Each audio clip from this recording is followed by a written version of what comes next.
Hi and welcome to the explanation video of the Studebaker Daytona. I should say Studebaker Lark Daytona. This is a car that was part of the Lark family and it included 4-door cars, 2-door cars and even a pickup. The Studebaker Lark is part of the popular American cars. It's not high-end, it's not low-end either, it's in between. This is a good car, it's a working car, it needs to do what it needs to do. So under the hood you find a very fuel efficient 6-cylinder inline 2.8 liter engine, which for American cars at the time is rather small. But this car was not about speed or torque, this car was about getting from A to B in an elegant way. This car is also manual.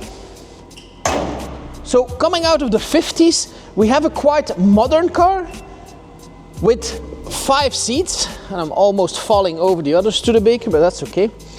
And this is the cabriolet version, and the cabriolet version was named after the famous circuit Daytona.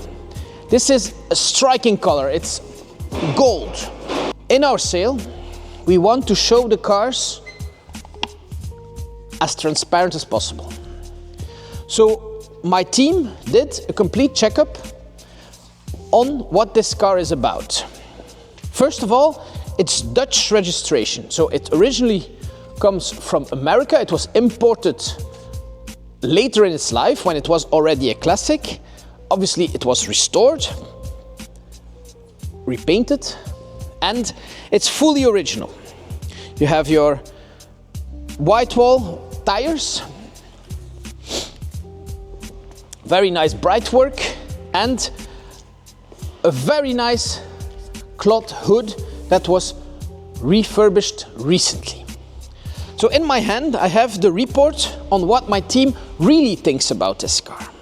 Okay, we can see that the car looks really good, it presents well, the bright work is good, the roof is new, there's no tears in the seat, and the engine bay is what we call concourse. But let's check the details. So 2.8 manual, convertible.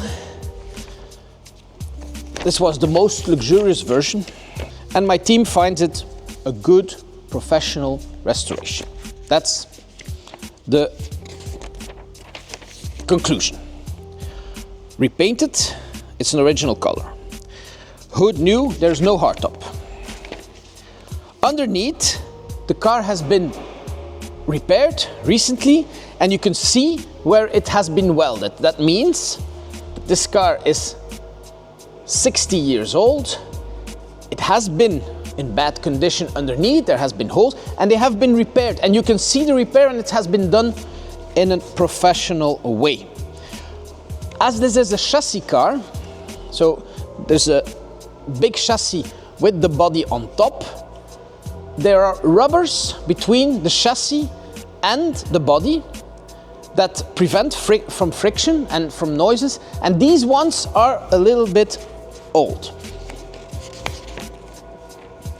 Tires are good, they're white walls, wheels are original, interior is good, carpets are good. There's maintenance that needs to be done on the water pump.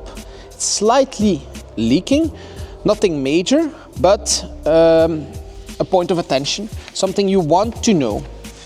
This car is a product of the 50s. So in the 50s, no way that in a mid-range segment the constructor would place disc brakes. This car has hydraulic drum brakes, and the problem with drum brakes is that they need a little bit more maintenance than disc brakes.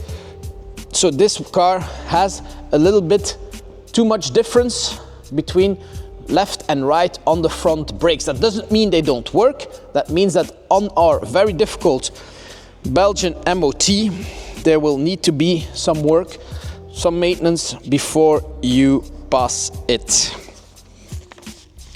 Also on the so-called fusées, the axles that hold the wheel together, we found some play. Again, there is a big difference there between the different MOTs, between Belgium, France, Holland. In Belgium, they will need maintenance. So altogether, product of the 50s, initial 60s, very rare. You don't find this car very often because the value of the car doesn't allow a professional restoration like this one.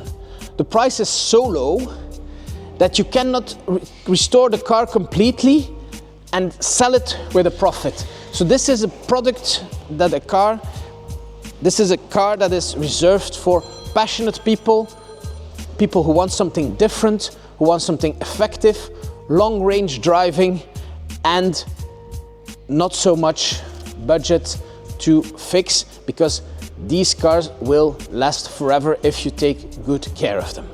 Thank you very much for your attention.